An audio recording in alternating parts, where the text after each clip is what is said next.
Bu uyimizda neoklassikaga uyg'unlashgan uyimiz bo'ladi. Bu birinchi qavatiga sizlar bilan sayohat qilib chiqamiz. Birinchi qavatda shunaqa kattagina bu yerda hol bilan mana bu katta zal tutashib bitilgan. Hozirga bitta holini ko'rsatib o'tamiz.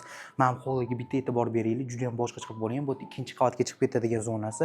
Bu yerda mana televizorga e'tibor berasizlar. Shunaqa chiroyli qilib qo'yishgan. Kattagina televizorlar qilib qo'yishgan.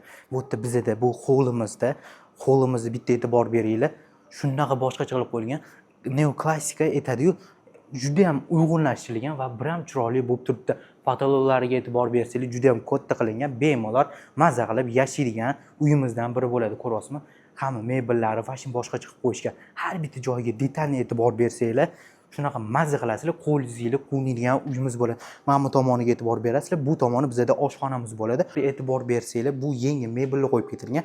Sizlarga aytib o'taman, narxini ichida bu chistichniy mebellar ichiga kirib ketadi. Bu degani sizlarga 50 mebellar, masalan, o'zingizga kerak bo'ladigan mebellarni tanlab olsanglar bo'ladi. Bu yerda ko'rsanglar, bizda bemalol choy ichib o'tiradigan zonasi, bu yerda alohida televizor qo'yib qo'yishgan va lista tizimlari ham qo'yib ketilgan, ko'ryapsiz, juda ham boshqacha qilib qo'yishgan. Oshxonada har bitta detalga e'tibor bersanglar, juda ham boshqacha qilib qo'yishgan.